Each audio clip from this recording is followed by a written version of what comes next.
Beneath the dazzling lights and a sea of guests draped in designer wear, Mira Lane stepped into the wedding venue in a pale linen dress, her hair loosely tied, and her faded ballet flats a stark contrast to the glamour enveloping the space.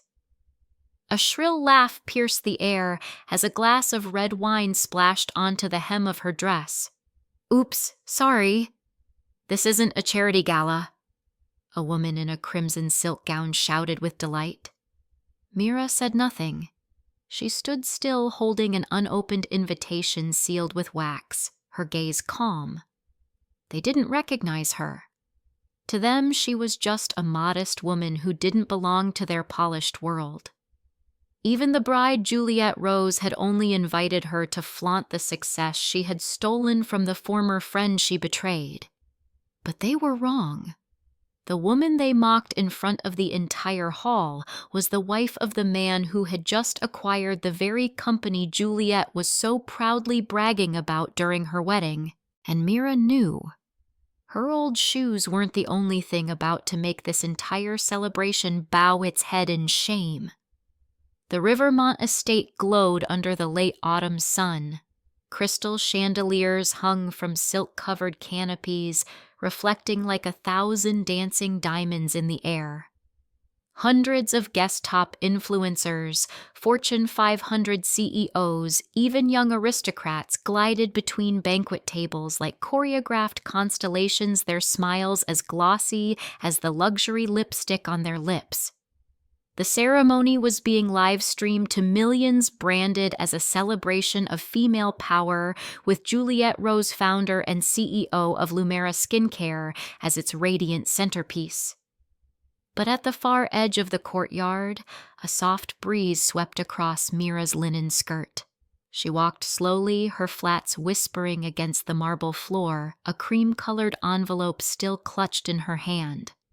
No jewelry, no makeup, only naturally glowing skin and a thin silver ring on her left hand. Few people knew that 8 years ago in a tiny dorm room, Mira had mixed every drop of serum by hand, self-taught in every formula to create the very first line of clean skincare. Juliet. Back then just her roommate, the one who laughed at Mira's nerdy little dreams. Mira never spoke of it. But she remembered every detail. The moment after childbirth when she lay bedridden from complications, and Juliet, along with a circle of allies, quietly erased her name, seized the company and took it all. And today, as Mira stepped before the very crowd that once looked down on her, they had no idea. The truth was approaching one breath, one step at a time. A woman in a sequin sheath dress approached her, smile tight, and eyes scanning her up and down, stopping at Mira's worn shoes. "The staff entrance is around the side near the equipment vans," she said coldly, her voice low but sharp enough to freeze the air. Mira calmly raised the invitation wax seal intact. "I'm a guest," she replied, her voice soft but resonant, ringing through the chatter like a distant bell. The hostess hesitated, scanned the code and frowned. "It's valid. But wait here." She stepped away, muttering into her headset, eyes never leaving Mira. Immediately, a strange silence rippled outward like smoke. People at nearby tables began to turn first curious, then scornful. "Is that linen a woman in sapphire?" scoffed emerald earrings swaying with her head tilt. "Did she wander in from a craft fair?" asked her friend Leah Brennan, a tech entrepreneur, laughing as her diamond bracelet caught the light.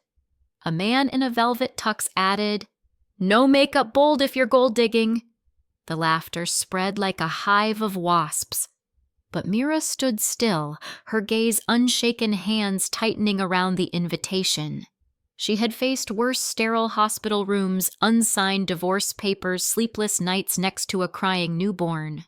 This crowd? They were just noise. She took one more step forward. And that's when Juliet Rose appeared. Beneath the gleam of crystal and the soft strains of violins, Juliet Rose stepped into view, a goddess sculpted from frost and diamonds. Her crystal-embellished gown shimmered with 1,000 lights. Golden hair swept up in an elegant bun. Diamonds at her throat gleamed as if the spotlight had been born for her alone. Her eyes scanned the courtyard and landed on Mira. There was a moment's pause, just a flicker in her gaze. Then the smile returned as sweet and poisonous as frosted sugar. "Mira." Her voice rang out loud enough for nearby tables to catch it. "Oh, you actually came?" A casual shrug oozing condescension. "Don't worry. You're still welcome to enjoy the evening even if you're no longer the founder of Lumera." The words were light, but they hit like stone. Laughter erupted from all corners. Phones were lifted.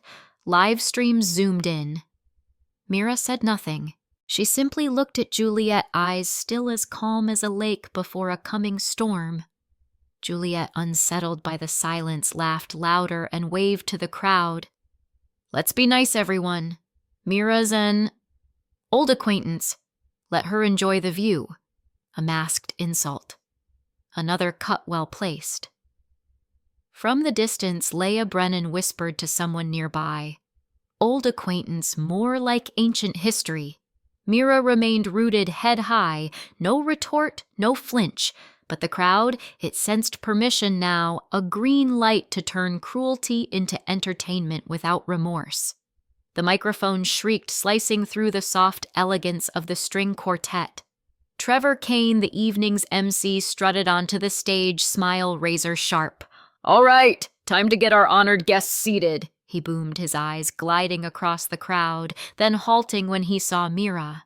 His grin widened like a predator savoring the moment. "Oh, looks like we've got a special guest tonight." He raised an arm and pointed toward a small table placed awkwardly beside the catering station behind the buffet, practically next to the trash bins.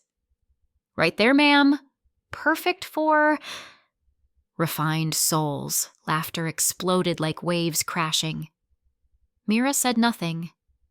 Quietly, she walked toward the cold, forgotten table, each step a quiet blow to the dignity of the woman once known as the brilliant mind behind Lumera. As she approached the seat, a flustered waiter shoved a tray of champagne toward her. "Hurry up! The guests are waiting," he barked. Mira gently shook her head. "I'm not working tonight."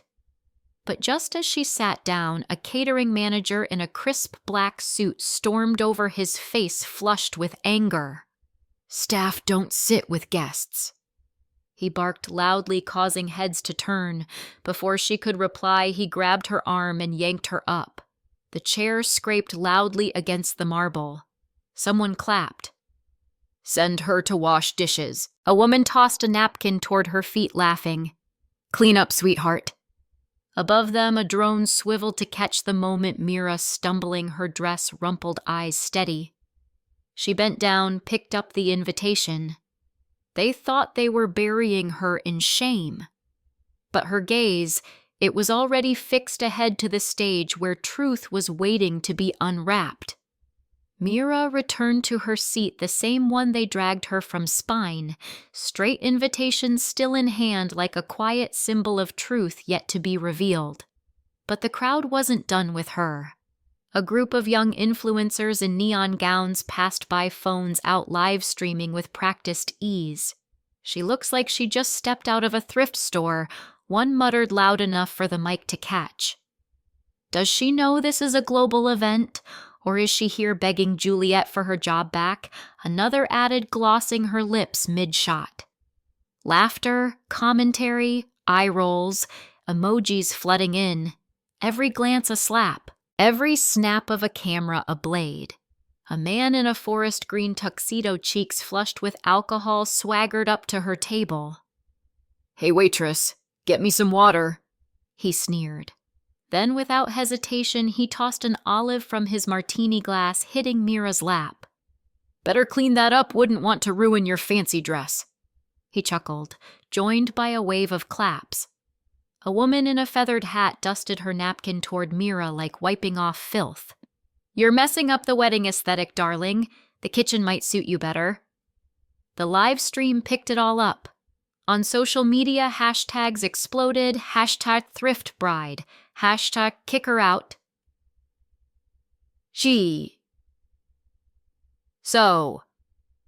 Desperate, Trevor Kane took the mic again, this time with theatrical relish.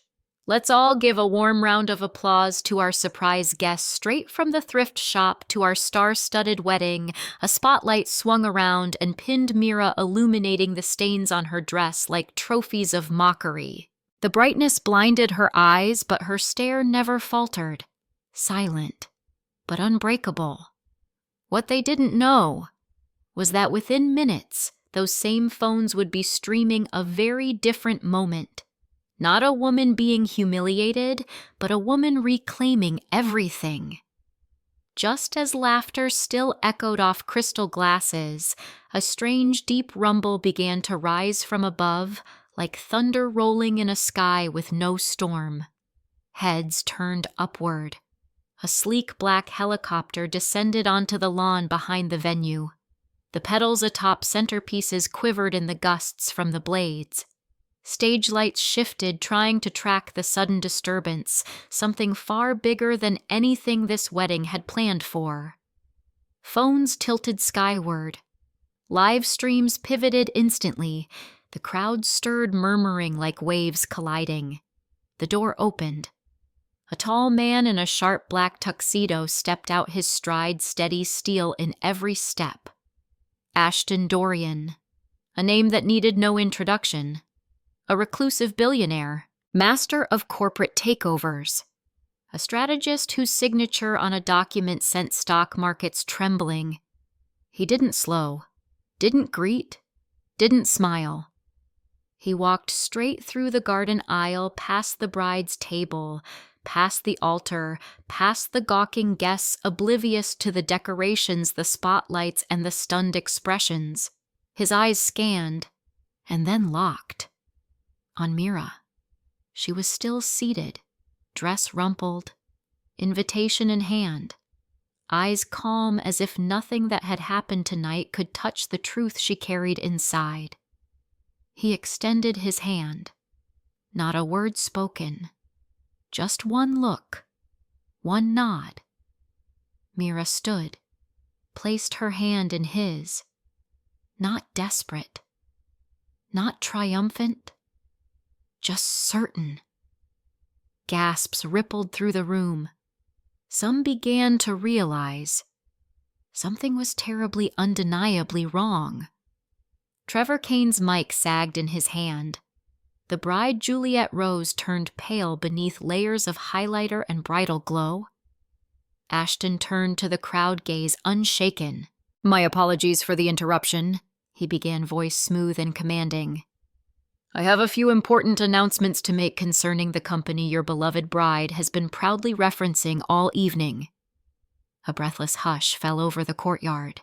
He paused, then gently placed his hand on Mira's shoulder. "As of this morning, Lumera has been fully acquired. All shares, all patents, all legal authority."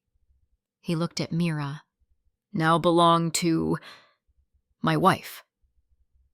A shockwave of silence cracked through the garden. Laughter died on lips. Phones trembled in hands. Someone dropped a glass. The sound of shattering crystal echoed like truth crashing down. Juliet stood frozen on the stage, eyes wide, smile cracking like dried paint. Mira squeezed Ashton's hand once, then released it. She walked toward the stage. Her steps were light as breath, yet her presence shook the earth beneath everyone watching. The wrinkled linen dress, the wine stain, the olive mark, they were no longer emblems of shame. They were proof that she had endured cruelty without losing her grace and now stood taller because of it. She took the mic from Trevor Kane, who no longer dared to meet her eyes. Mira's voice was soft, steady. She didn't raise it. She didn't need to. It flowed like a deep river beneath frozen ground. Thank you, Juliet, for keeping my brand alive all these years. She turned toward the guests. I didn't come here to ruin a wedding. I came to reclaim what should never have been stolen. A stunned ripple coursed through the audience. A man stood abruptly from the head table, Julian Holt Juliet's fiancé, heir to a global shipping empire. He stared at the bride, voice like a blade. You lied. About everything. He removed the emerald engagement ring from her finger and tossed it to the marble floor. We're done. Juliet collapsed inward, clinging to the mic like it was the only thing keeping her from breaking in two. Online, the live stream viewer count exploded. Comments surged like a tsunami. Mira is the real founder. Justice. For Mira, Juliet. The fraud cameras no longer sought Mira to mock her. Now they turned to Juliet to expose her. Juliet stood paralyzed beneath soft yellow lights, which now revealed not her radiance but her ruin. Mascara streaked beneath her eyes. Her breath came in shallow bursts. No one cheered.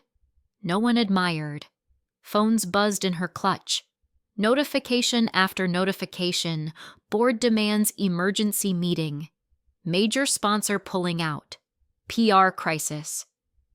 Thief bride trending. Live stream backlash uncontrollable. She tried to speak, but the mic only caught static.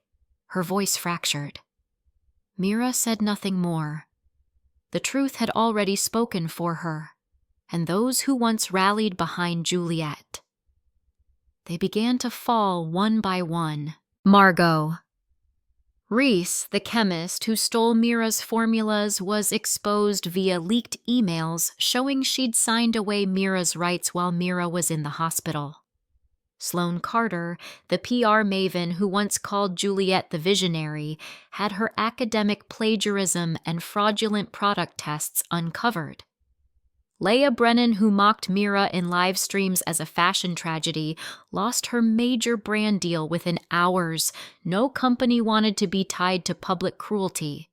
Even Derek, the man who hurled olives at Mira, got dragged online. Derek. The dirt trended as investors began withdrawing from his hedge fund. Juliet looked down from the stage and saw no one looking back. Her empire built on lies and borrowed sparkle was collapsing before her eyes, not with screams, but with the quiet power of the woman she once dismissed as a nobody. As whispers turned to gasps, as hashtags shifted from mockery to apology. Mira stood on that stage not like a victor, but like a final note in a chaotic symphony. She didn't smile triumphantly. She didn't bow for applause. She simply placed the microphone down and turned away from the light. Ashton waited at the foot of the stairs. He said nothing, just extended his hand, a gesture not of rescue, but of respect. You did it, his eyes said, without ever becoming like them. Mira took his hand, and together they walked slowly past the same tables where laughter once followed her like a curse. Now no one dared to lift their eyes. No one had earned the right to speak. The crowd parted in silence, creating a pathway not of pity, but of reverence. Online millions watched the story already reshaping. Mira returns. Our silent power. Real founder Mira had become something more than a woman. She had become a symbol. Not because she screamed, but because she didn't have to. At the edge of the lawn, the helicopter still waited. Mira glanced back once toward the stage where Juliet now sat collapsed beneath the cold glare of the spotlight. She didn't smile. She simply nodded. I didn't come to hurt you. I came to give justice back to myself. The night wind brushed against her linen skirt, once mocked, now iconic. The silver ring on her finger glinted like quiet pride no one could take. The blades of the helicopter turned slowly, then roared, lifting her above the crowd, above the lies now exposed to daylight. Mira didn't seek revenge. She simply returned. And when justice finally arrives, it doesn't need to shout.